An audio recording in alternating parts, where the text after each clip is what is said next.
तो कल हम कहाँ तक डिस्कस कर रहे थे? हमारा जो बेसिकली आपका केट ब्रा एंड ऑपरेटर का मैट्रिक्स रिप्रेजेंटेशन, एंड देन हम क्या पढ़ रहे थे? यूनिटरी ऑपरेटर और यूनिटरी ट्रांसफॉर्मेशन के बारे में।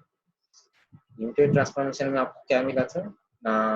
सबसे पहले तो बात कर लेते हैं कि ऑपरेटर्स के बारे में आपको क्या पता चला था ना। केट वेक्टर्स को अगर आप मैट्रिक्स में रिप्रेजेंट करोगे तो वो कौन सा मैट्रिक्स को रिप्रेजेंट करता है? किसी को याद है?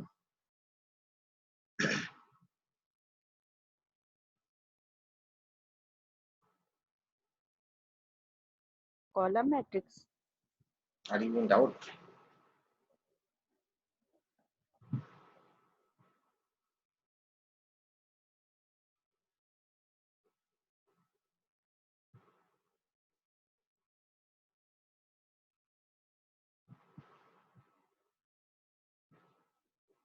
यस मैम, हाँ सर। आप डाउट में हैं? नहीं। ये आपका आंसर का टोन वैसे ही लगा। और ब्रा वेक्टर को नहीं, आप क्या पूछ रहे थे वो नहीं समझ पाई थी। मैं पूछा, केट वेक्टर को अगर मैट्रिक्स वेक्टर में, को रो। अच्छा, ब्रा वेक्टर को रो मैट्रिक्स में, और ऑपरेटर्स को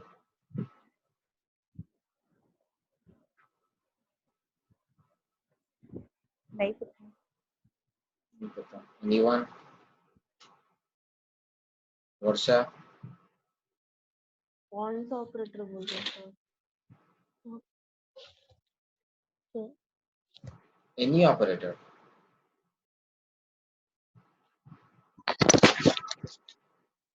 सर वेक्टर ऑपरेटर्स को स्क्वायर मैट्रिक्स से बताते हैं। Square matrix. और स्क्वायर मैट्रिक्स कैसा टाइप का होगा? स्क्वायर मैट्रिक्स का कुछ स्पेशलिटी है? स्क्वायर मैट्रिक्स 3x3 है तब तो सर ऐसा नहीं, स्क्वायर मैट्रिक्स वो सबको मैं पता है कि 3x3 भी हो सकता है, 2x2 भी हो सकता है, मतलब 2+2 भी हो सकता है ना? लेकिन उसका भी कुछ स्पेशलिटी है कि बस एक सिंपली स्क्वायर मैट्रिक्स होने से काम चल जाएगा?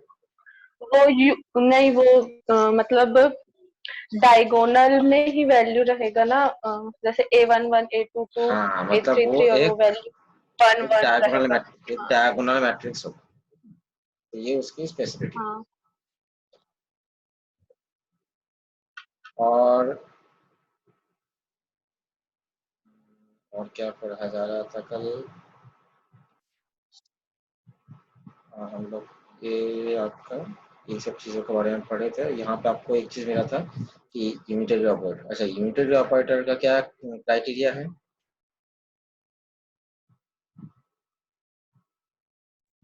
यूनिटरी ऑपरेटर का क्या क्राइटेरिया है?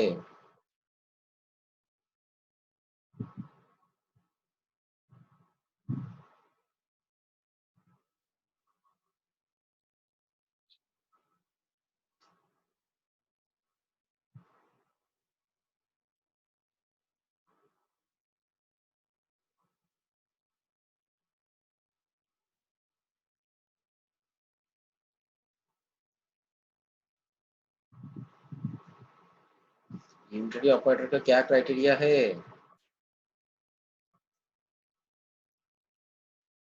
यूनिटरी ऑपरेटर क्या है ये बता रहे हैं सर का क्या कि क्राइटेरिया है? आप कुछ भी बता सकते हैं, मेरा सवाल उसके बस क्राइटेरिया के ऊपर। वो यूनिट वेक्टर का इनवर्स इक्वल होता है वो एडजॉइंट के यूनिट का यूनिट गलत बोली क्या? यूनिट ऑपरेटर का इनवर्स ऑपरेटर का साइन रहता है ना। तो क्या होगा वो? किसके साथ बराबर होना चाहिए? उसका इनवर्स उसके एडजॉइंट के इक्वल एडजॉइंट। होना चाहिए। हाँ एडजॉइंट के बराबर होना चाहिए। और प्रोजेक्शन ऑपरेटर पढ़ाया गया था? हाँ सर हाँ पहले ठीक है, एक मिनट रुको। अरुण शर्मा, आप बताइए प्रोजेक्शन ऑपरेटर का क्या कंडीशन था? दो कंडीशन के बारे में वो बताया क्या है, वो दोनों कंडीशन को आप थोड़ा बताएंगे?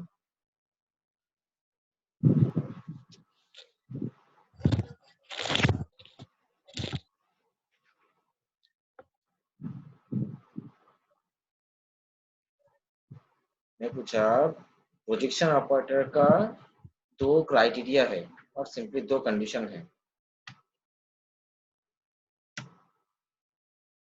वो दोनों क्राइटेरिया या कंडीशन क्या क्या है?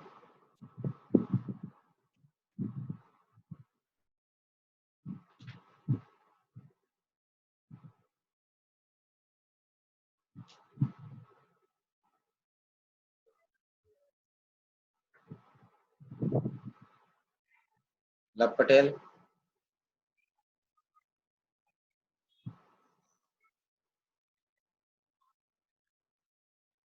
पी स्क्वायर अगर है तो उसका वही प्राप्त होता है पी, और p dagger equal to p. इसे बताओ। P dagger equal to p और p square equal to P.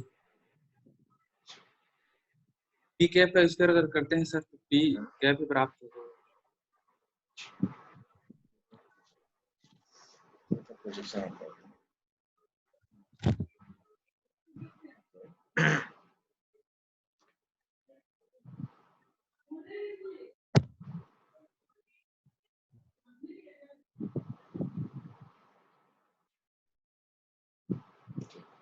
तो हम लोग कहाँ तक पढ़े थे? ये आपका जो यूनिटरी मैट्रिक्स है इसको हम क्या बोले थे? Simply transformation matrix. और ये यू मैट्रिक्स को हम यूनिटरी इसको प्रूव किए थे। यहाँ तक हुआ था?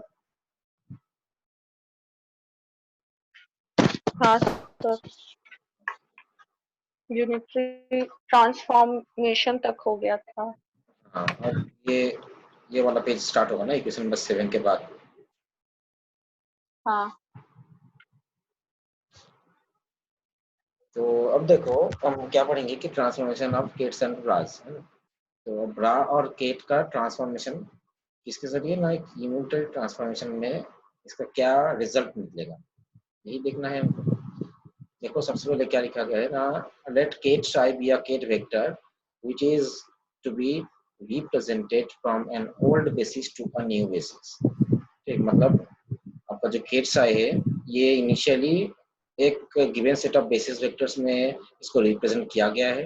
हम चाहते हैं कि ये केट साई जो कि given set of basis vectors में रिप्रेजेंटेड है इसको एक नया सेट ऑफ बेसिस वेक्टर्स में रिप्रेजेंट किया जाए। तो इसलिए देखो यहाँ पर क्या कंसीडर किया गया, the components of psi in old basis. Old basis को क्या माना गया है कि दिस इज द बेसिस और set of basis vectors is ket psi ket phi n given by क्या है फाई एन साई का एक complete bracket notation can be expressed by the new set of components of psi in the new basis. हम क्या कर रहे हैं, old basis में जहाँ पे हमारा फाई एन बेसिस में हमारा इनिशियल केट साई कैसे रिप्रेजेंटेड था केट वेक्टर से, तो ये कॉलम वेक्टर की तरह रिप्रेजेंटेड थे फाई एन एंड साई के मतलब रिस्पेक्ट में। इसको किसमें रिप्रेजेंट करेंगे, फाई एन प्राइम जो कि हमारा एक new set of basis vector हम मान लिए हैं, इस फाई एन प्राइम इसको रिप्रेजेंट करेंगे। तो रिप्रेजेंटेशन कैसा होगा, फाई एन डैश मतलब फाई एन प्राइम और साई का कंप्लीट ब्रैकेट नोटेशन। तो ये नए नोटेशन के फॉर्म में मतलब हम क्या करेंगे, नए नोटेशन के जरिए हम पुराने चीजों को रिप्रेजेंट करेंगे। अब देखो यहाँ पे क्या किया गया है,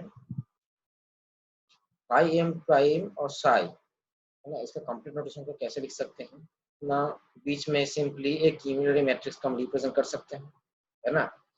एक मतलब आइडेंटिटी मैट्रिक्स को अगर आप मल्टीप्लाई करोगे तो it does not change the value of the entire system. Okay, अब आप यहाँ पे यूनिटरी मैट्रिक्स का वैल्यू को चेंज कर दो किसके रेस्पेक्ट में ना, पुराना जो आपका सेट ऑफ बेसिस वेक्टर्स था, पुराना सेट ऑफ बेसिस वेक्टर्स तो यहाँ पे क्या रिप्लेस हो गया, फाई एन और फाई एन का सिंपली एक केट और ब्रा का मल्टीप्लिकेशन जो कि मैट्रिक्स को रिप्रेजेंट कर रहा है।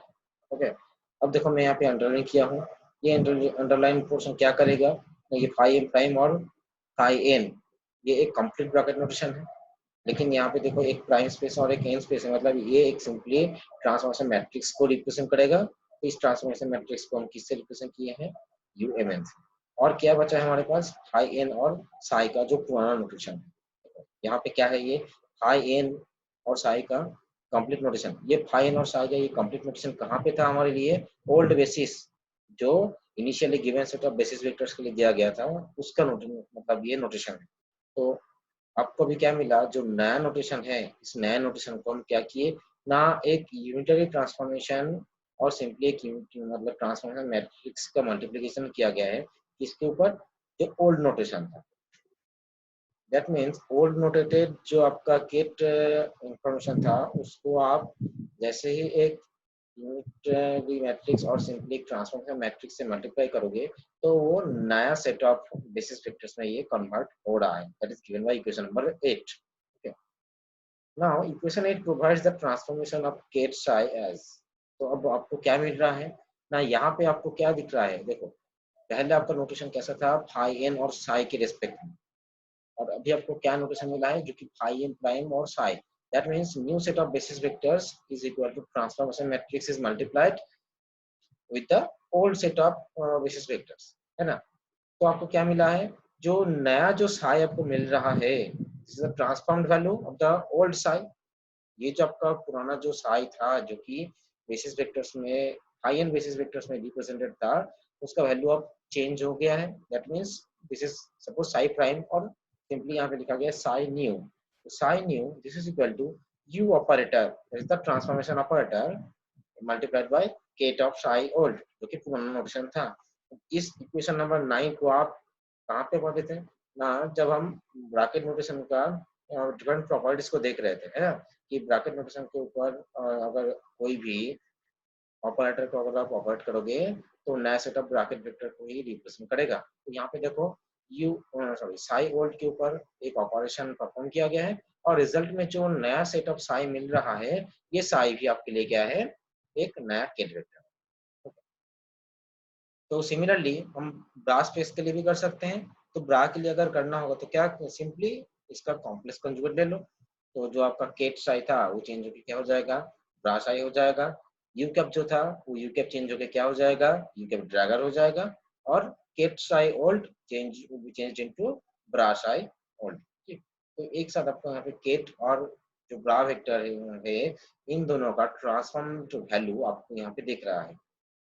एक बार मैं फिर से बता रहा हूँ, ket psi is equal to U cap into ket psi old. आपके पास जो given set of psi vector था, उसके साथ आप क्या किए ना, एक यूनिट ट्रांसफॉर्मेशन ऑपरेटर और सिंपली यू कैप को मल्टीप्लाई किए और ऑपरेट किए, और आपको नया सेट ऑफ केट वेक्टर मिला है। सिमिलरली ब्रा वेक्टर के लिए भी ऐसी कंडीशन है। नया सेट ऑफ ब्रा वेक्टर के लिए आपको क्या करना होगा, पुराना जो आपका ओल्ड वेक्टर था, ओल्ड साई था, उसके साथ आप यू कैप ड्रैगर को ऑपरेट करवाओ और सिंपली मल्टीप्लाई करवाओ। तो देखो यहाँ पे आपको इक्वेशन नंबर 10 मिलेगा। तो 9 and 10 equation are both almost similar, बस केट वेक्टर चेंज होकर ब्रा वेक्टर हो गया है। यहाँ पे जो यू कैप था वो चेंज होकर क्या हो गया, कॉम्प्लेक्स कंजुगेट स्पेस में यू कैप ड्रैगर। किसी के कोई सवाल है यहाँ पे?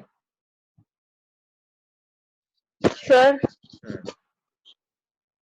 बताइए। सर यहाँ पे the component of ket psi is old basis, फिर यहाँ पे भी कैट ही लिए हैं सर, फाई एन, ये दोनों कैट कैट है, और वो फिर एक ब्रैकेट नोटेशन कंप्लीट बता रहा है बेसिस में। कौन सी जगह में?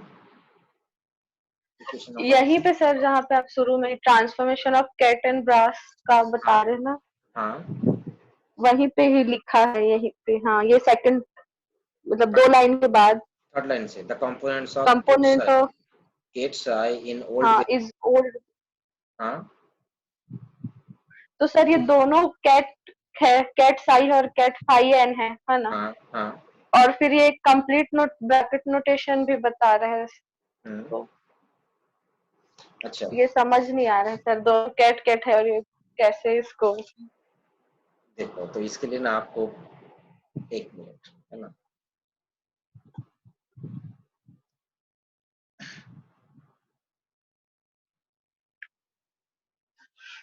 सर वो बेसिस वाले से होगा क्या, जो यूनिटरी ऑपरेटर में किए थे? 1 मिनट बता रहा हूँ।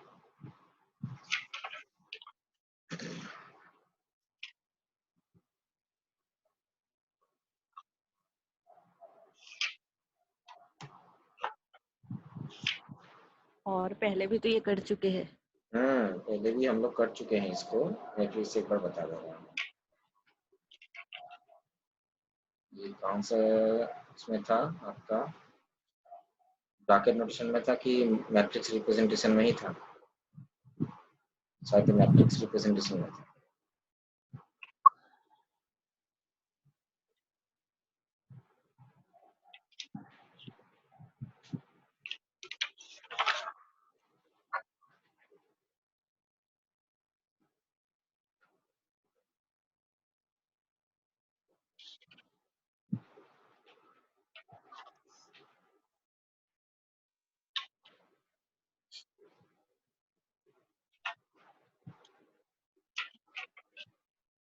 ओके, आपको दिख रहा है अभी?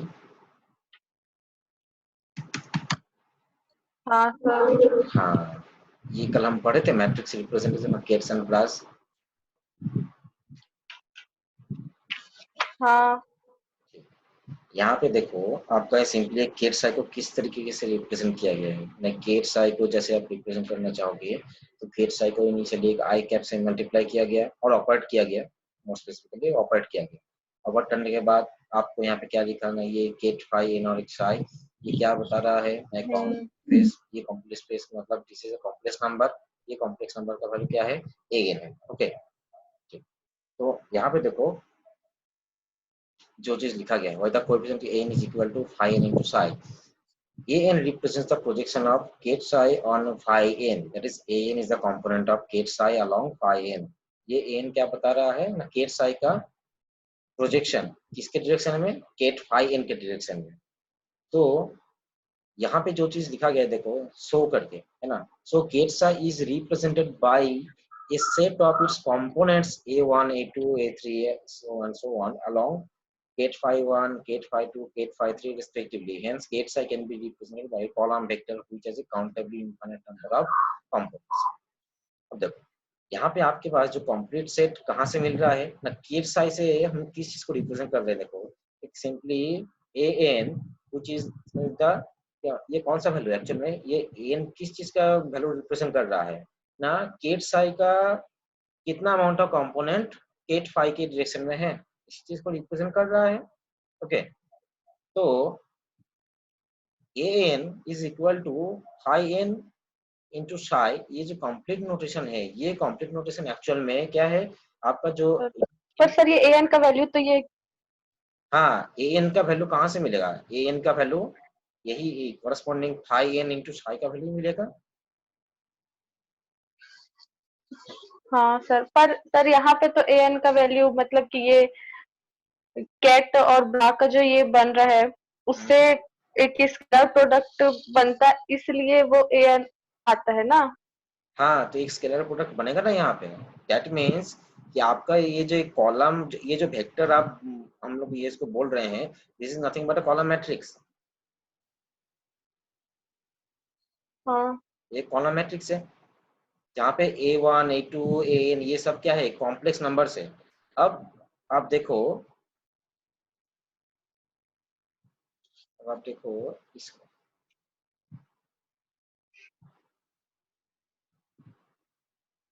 जहाँ पे हम बता रहे थे ये वाला क्वेश्चन, तो the components of ket psi, क्या लिखा है, the components of ket psi in old basis given by this. और अभी थोड़ी देर पहले आपको क्या दिख रहा था, जहाँ पे आप केट साई को रिप्रेजेंट किए थे, वो केट साई एक्चुअल में क्या है, हाई एन और साई का ये कंप्लीट नोटेशन का क्या है, कॉलम मैट्रिक्स है। तो द कंपोनेंट्स मतलब जो केट साई के जो कंपोनेंट्स है वहां पे, मतलब phi 1 psi, phi 2 psi, phi 3 psi, that means क्या है, एक कॉम्प्लेक्स नंबर्स को ही रिप्रेजेंट कर रहा है, उसी को बोला गया है यहाँ पे। ये individual components of this basis can be transformed into this basis. ठीक है सर।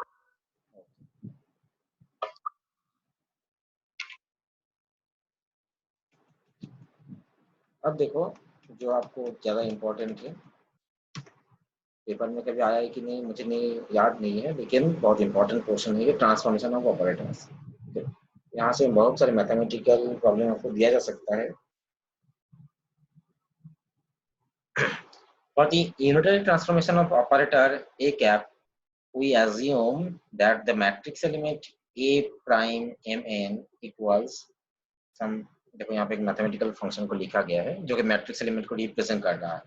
ओके, इस नोटेशन से हम लोग पहले भी एक आध बार मिल चुके हैं ऐसे ही, है ना। एक बार हैमिल्टन से भी मिला गया था और कल शायद यूएमएन से भी हम बात किए थे, इसी ऐसी टाइप का एक नोटेशन हमको मिला था। The new basis can be expressed in terms of old basis, old matrix elements H A Z equal to this. अब यहाँ पे क्या किया जा रहा है, एक ऑपरेटर का एक पुराना मैट्रिक्स एलिमेंट का रिप्रेजेंटेशन है और एक नया सेट ऑफ मैट्रिक्स रिप्रेजेंटेशन जो कि ए प्राइम एम एन से डिनोट किया जा रहा है। और ओल्ड मैट्रिक्स रिप्रेजेंटेशन कैसा है ना, ए जे एल, ये जे एल जो इंडेक्स है ये आपका ओल्ड नोटेशन है और एम एन जो है ये आपका पुराना नोटेशन है। तो अब देखेंगे कि ये नए से पुराने में जाने के लिए, मतलब या फिर पुराने से नए में आने के लिए हमको क्या करना होगा। ना देखो ये आप इनिशियली क्या लिखे, द नया सेट ऑफ जो आपका मैट्रिक्स एलिमेंट है A prime m n, A prime m n का वैल्यू क्या है, मतलब phi m prime A cap phi n prime. Okay, अब आप ए कैप के दोनों साइड में हम यहाँ पे क्या इंट्रोड्यूस किए हैं, this is nothing but unit matrix I cap, है ना। एक को हम कैसे रिप्रेजेंट किए, समेशन ओवर जे से, दूसरे को समेशन ओवर एल से। जे और एल को क्यों लिखा गया है ना, हम चाहते हैं कि हम जो नया सेट ऑफ बेसिस वेक्टर्स बनेगा उसको हम पुराने सेट ऑफ बेसिस वेक्टर्स के सहारे रिप्रेजेंट कर पाए, ये हमारा मेन मोटिव है। तो पुराने सेटअप में अगर जाना है तो पुराना जो आपका इंडेक्स था जे और एल उसमें आपको कन्वर्ट करना होगा, इसलिए एक मैट्रिक्स को हम जे इंडेक्स को रिप्रेजेंट किया और दूसरे को एल से। अब देखो मैं यहाँ पे अंडरलाइन किया हूँ, अब देख के समझ रहे होंगे कि जो जो पोर्शन जैसे अंडरलाइन लिखा गया है वो एक एक कंप्लीट नोटेशन को रिप्रेजेंट करता है। Phi m prime phi j, this is U m j. यहाँ पे क्या है, phi j A cap phi l, this is A j L.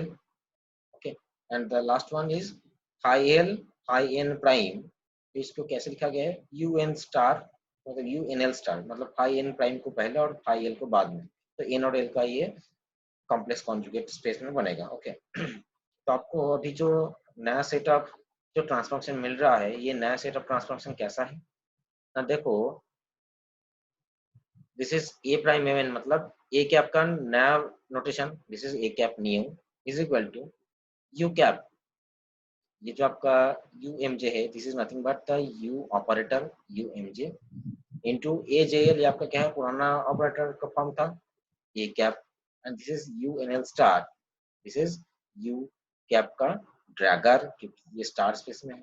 और सिंपली इसको जब इंटरचेंज करोगे तो एन मतलब ओल्ड से न्यू में, तो ये क्या हो जाएगा ना, A cap old this is equal to U dagger A cap new और यू कैप, मतलब यहाँ पे आप जब मतलब जो आपका पोजिशन है यू कैप का, उस पोजिशन को जैसे चेंज करोगे तो ये सिंपली इक्वेशन नंबर 11 को आपको प्रोवाइड करेगा। तो जैसे आप केट और ब्रा के लिए नए सेट ऑफ ट्रांसफॉर्मेशन को देखे हैं, बिल्कुल वैसे ही आपके पास ये जो ऑपरेटर का ट्रांसफॉर्मेशन है, ये ऑपरेटर का ट्रांसफॉर्मेशन भी बिल्कुल उसी तरीके से ही रिप्रेजेंट किया गया है। Okay, so equation 11 represents the transformation of operators। अब यहाँ पे जो जहाँ तक हम नया जो ऑपरेशन को पढ़े अभी, ट्रांसफॉर्मेशन को कैसे करना है, वो सारे के सारे ट्रांसफॉर्मेशन यहाँ पे देखो लिखा गया है। साई क्या, psi new this is equal to U cap psi old, मतलब जो भी था आपका उसको समराइज करके एक जगह में लिखा गया ताकि आप जब इसको एक बार देखोगे तो आपको ये हमेशा याद हो जाएगा कि हमारा नया सेट ऑफ ट्रांसफॉर्मेशन कुछ इस फॉर्म में होता है। और आपके लिए सबसे ज्यादा जरूरी ये मतलब नया सेट ऑफ ट्रांसफॉर्मेशन। ओके, अगर आप कोई भी एक सेट को देखोगे तो आपको ये ओल्ड सेट को याद करने की जरूरत नहीं पड़ेगा। ओके, क्योंकि ये जस्ट इसका अपोजिट और कॉम्प्लेक्स कॉन्जुगेट स्पेस में है। नेक्स्ट, अच्छा अभी तक यहाँ इसमें किसी को कोई डाउट है ऑपरेटर ट्रांसफॉर्मेशन में?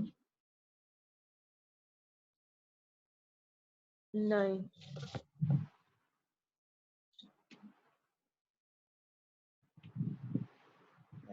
नेक्स्ट जो हमारा टॉपिक है that is the representation in continuous basis. Okay, ये शायद आपके कोर्स में लिखा है कैसे फॉर्म में ना, representation of states and dynamical variable ऐसा करके एक लाइन लिखा होगा, है ना। तो ये जो पॉइंट नंबर 2 है ये उसी को बता रहा है यहाँ पे। देखो अब यहाँ पे किस चीज के बारे में डिस्कस किया गया है? Previously we have discussed about the discrete basis. Here we will consider the representation of Kate's bras and operator state vectors in continuous basis. अब यहाँ पे हम देखेंगे कि continuous basis पे कैसे इसको रिप्रेजेंट किया जा रहा है. Continuous basis in the sense कि अब यहाँ पे हम जो भी सेट ऑफ वेक्टर्स को यूज करेंगे इन सारे केसेस में, कल जब हम बात कर रहे थे वहाँ पे क्या था कि काउंटेबली इनफाइनाइट ऐसा बोला गया था, है ना, काउंटेबली इनफाइनाइट.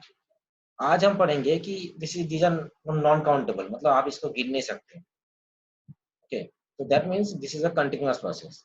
आप यहाँ पे इसको स्पेसिफाई नहीं कर पाओगे, ये अनकाउंटेबल फॉर्मेट में है, इसीलिए इसका स्पेशल नाम दिया गया है कि this is continuous process. Okay, अब केट और ब्रा को कैसे रिप्रेजेंट करेंगे ना? केट और ब्रा के लिए रिप्रेजेंटेशन का तरीका बिल्कुल वैसे ही होगा जैसे पहले था. Ket psi is represented by a single column matrix which is a continuous, that is non-countable and infinite number of components. Okay, तो केट साई को यहाँ पे सिंपली देखो, जहाँ केट साई के लिए हम स्टार्ट कैसे किए थे कल कि फाई 1 साई, फाई 2 साई ऐसे करके हम स्टार्ट किए थे और फाई एन तक लिखने के बाद फिर से डॉट डाले थे. लेकिन इसका रिप्रेजेंटेशन का तरीका देखो थोड़ा सा अलग है. ये स्टार्ट ही हो रहा है कि दिस इज इनफाइनाइट, मतलब जहां से भी स्टार्ट हो this is the kth value, हम एक आर्बिट्ररी वैल्यू को यहाँ पे चूज किए. तो this represents the infinite set of ket vector. Okay, similarly bra vector के लिए भी इक्वेशन नंबर 13 से आपको ये कंटिन्यूअस और नॉन काउंटेबल वैल्यू आपको दिख रहा है, जहाँ पे दिस इज साई और जो फाई के लिखा गया this is the kth term of the representation of bra vector. Okay, next जो आपको सबसे ज्यादा जो इम्पोर्टेंट जो पोर्शन है that is the representation of operator. ये ऑपरेटर रिप्रेजेंटेशन में भी क्या चेंज होगा ना? आप कहाँ से स्टार्ट किए थे? A11, A12, A13, A21, A22, A23 ऐसे टाइप का फॉर्म था. तो ये भी कंटिन्यूअस प्रोसेस में जब आएगा तो इसको भी हम K और K प्राइम से डिनोट किए थे. सपोज ये K, तो इसका वैल्यू सपोज कुछ भी वैल्यू जो कि मतलब इनका नॉन काउंटेबल वैल्यू के अंदर में इन्हीं एक आर्बिट्ररी वैल्यू को यहाँ पे चूज किया गया है. तो देख रहे हो आप ये जो 40 में जैसे इसको लिखा गया है, ये चारों ओर से मतलब आपका ये कंटिन्यूअस प्रोसेस बरकरार है आगे भी, और ये जो टर्म जिसको हम चूज किए हैं इसके और आगे भी ये जाएगा. ओके, आपको सबसे यहाँ पे जो चीज पढ़ना है वो है पोजीशन और कोऑर्डिनेट रिप्रेजेंटेशन, और उसके बाद आपको क्या पढ़ना है? Momentum representation. ये दोनों चीज आपके कोर्स में है. तो देखो ये पोजीशन रिप्रेजेंटेशन में क्या बोला गया है ना? Wave mechanics deals with the representation in which position operators are diagonal. Such a representation is called coordinate or position representation. Okay, तो ये सिंपली पोजीशन और कोऑर्डिनेट रिप्रेजेंटेशन का एक बहुत सिंपल सा डेफिनेशन बताया गया है कि पोजीशन ऑपरेटर्स एक पोजीशन ऑपरेटर का जब आप डायगोनल एलिमेंट के साथ जब आप रिप्रेजेंट करते हो तो ऐसा रिप्रेजेंटेशन को हम कोऑर्डिनेट रिप्रेजेंटेशन बोलते हैं. In position representation, the basis consists of an infinite set of vectors or vector which are eigenvalues of position operator or क्या. अब यहाँ से आपका मेन जो मैथमेटिक्स और मेन जो इसका फॉर्मूलेशन है ये स्टार्ट हो रहा है. कैसे ना? देखो इस इक्वेशन को आप थोड़ा ध्यान से देखो. ये एक R vector, this is nothing but R cap, है ना, एक ऑपरेटर है जो कि एक स्टेट वेक्टर और set of vectors R vector के ऊपर ये ऑपरेट कर रहा है. ये जो इक्वल टू के बाद जो आर वेक्टर है this is nothing but the eigen value. Okay, अच्छा यहाँ पे ना मैं ये नोटेशन में गलत लिखा हूँ, यहाँ पे आर वेक्टर के बाद ये केट सिंबल होगा, अभी लोग थोड़ा ध्यान देंगे. This is R vector and then यहाँ पे जो मॉड आर लिखा गया है ये मॉड आर नहीं है, ये केट आर होगा. ठीक है, आप लोग इसको थोड़ा सुधार लेंगे. This is ket R. तो यहाँ पे क्या दिख रहा है आपको कि एक आर वेक्टर, ये जो है R vector without cap, the position operator is the eigen value of the operator R. मतलब एक पोजीशन ऑपरेटर करस्पॉन्डिंग यहाँ पे ऑपरेटर आर कैप को इंट्रोड्यूस किया गया है जो कि आपका एक सेट ऑफ वेक्टर और सिंपली एक स्टेट वेक्टर आर के ऊपर ये ऑपरेट करेगा. तो कैसा वैल्यू मिलना चाहिए ना? एक आइजन वैल्यू जिसको हम आर से डिनोट किए हैं एंड देन वही वापस आपका ओरिजिनल स्टेट वेक्टर. तो हम यहाँ पे देखेंगे कि कोई भी स्टेट वेक्टर को हम पोजीशन कोऑर्डिनेट्स के साथ या पोजीशन रिप्रेजेंटेशन में कैसे इंट्रोड्यूस करेंगे. बहुत सिंपल वे है. पोजीशन रिप्रेजेंटेशन से अगर आपको रिप्रेजेंट करना होगा तो कोई भी एक स्टेट वेक्टर हम साई मान लेते हैं. ये सेट वेक्टर साई को कैसे लिख सकते हैं ना, this is nothing but identity matrix I cap, तो psi vector this is equal to I cap into ket psi. अब यहाँ पे आई कैप का वैल्यू को डायरेक्टली मैं यहाँ पे पुट किया हूँ। ओके, तो आपको यहाँ पे क्या दिख रहा है कि ये जो आर आई और गेट साई है, ये दोनों मिलके क्या बनेगा ना, एक सिंपली एक मतलब कॉम्प्लेक्स कांस्टेंट बनना चाहिए। ओके, दैट मीन्स एक ऐसा वैल्यू मिलेगा जो कि स्टेट वेक्टर को रिप्रेजेंट करेगा किसके फंक्शन के अकॉर्डिंग, आर के फंक्शन के अकॉर्डिंग। और दूसरी बात यहाँ पे देखो, समेशन ओवर जो आई था, इस समेशन ओवर आई को हम चेंज करके किसमें कन्वर्ट किए हैं, यहाँ पे इंटीग्रेशन में कन्वर्ट किए हैं।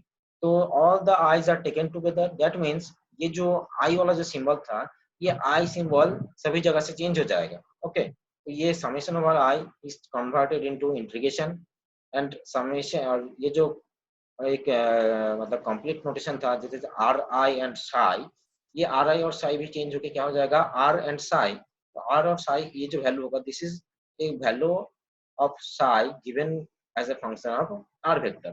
ओके, तो this is a given function of r, और ये आपके पास जो आर आई जो केट था, ये R i ket as it is रहेगा। एंड ऑब्वियसली इंटीग्रेशन है, तो जो वेरिएबल होगा वो वेरिएबल किसके ऊपर डिपेंड करेगा ना, आप जो वेरिएबल यहाँ पे इंट्रोड्यूस किए थे वो वेरिएबल क्या है यहाँ पे, आर, तो this is d cube R. Okay, अब यहाँ पे डी टाउ भी यूज कर सकते हो, क्योंकि डी टाउ भी एक आर्बिट्ररी चीजों को ही बताएगा। यहाँ पे क्या बोला जा रहा है देखो, psi are denotes the components of ket psi in the basis r, in the basis of ket r. बहुत सिंपल है, क्योंकि केट साई जो है, ये केट साई एक्चुअल में क्या है, ये आर क्या मतलब r vector into ket psi. तो ये एक्चुअल में क्या बता रहा है ना, केट साई जो है, इस केट साई का केस में वैल्यू है ना आपका बेसिस जो आर वेक्टर है, उस आर वेक्टर के बेसिस में इसका वैल्यू है, and is known as the wave function for the state vector psi. ये क्या है ना, स्टेट वेक्टर साई का कैसे रिप्रेजेंट किया जा रहा है, this is nothing but the wave function. जो वेव फंक्शन आज तक हम पढ़ते आ रहे हैं, ये वही वेव फंक्शन को रिप्रेजेंट कर रहा है। मैं फिर से बता रहा हूँ कि केट साई जो है आपके पास अभी जो रिप्रेजेंट किया गया है, ये केट साई कहाँ पे रिप्रेजेंटेड हुआ है ना, आर जो वेक्टर स्पेस है और सिंपली जो बेसिस है, आर वेक्टर का बेसिस है, इस आर वेक्टर के बेसिस में आप साई आर को डिनोट कर रहे हो। ओके, किसको सॉरी डिनोट किसको कर रहे हो, साई को डिनोट कर रहे हो, तो वो कैसा रिप्रेजेंटेशन है, वो आपका साई आर ऐसे रिप्रेजेंट किया जा रहा है। और ये साई आर को हम क्या बोलते हैं, जिस नाम से जानते हैं, that is called the wave function. Okay, sir यहाँ डी क्यूब आर क्यों लिए हैं? डी क्यू बार इसलिए लिया गया है क्योंकि यहाँ पे वेरिएबल आपका आर है। ओके, जब आप यहाँ पे देखो, अल्टीमेटली एक इंटीग्रेशन है, और इस इंटीग्रेशन को आप if you want to solve it, तो आपके पास एक वेरिएबल होना चाहिए, और वो वेरिएबल मैं यहाँ पे डी क्यू बार लिखा हूँ। अगर आप इसको डी टाउ भी लिखेंगे तो भी वो चेंज होके किस में हो जाएगा, ये जो आर पोजिशन ऑपरेटर है, इसके कॉरेस्पॉन्डिंग ही ये चेंज हो जाएगा। ओके, दूसरी बात, ये जो आर वेक्टर है, ये आर वेक्टर में क्या है ना, एक्स वाई और जेड तीनों कोऑर्डिनेट का कलेक्शन, मतलब x i plus y j plus z के। Similarly d q bar is equal to p x d y d z. Okay, तो इसलिए यहाँ पे इक्वेशन नंबर 15 में डी क्यू बार को रिप्रेजेंट किया गया है। ये शायद अभी देखो ये कैंसिल हो जाएगा, अभी 40 मिनट हो गया है। ओके, हम 10 मिनट बाद फिर से ज्वाइन करते हैं। ओके, फिर मैं बता रहा हूँ।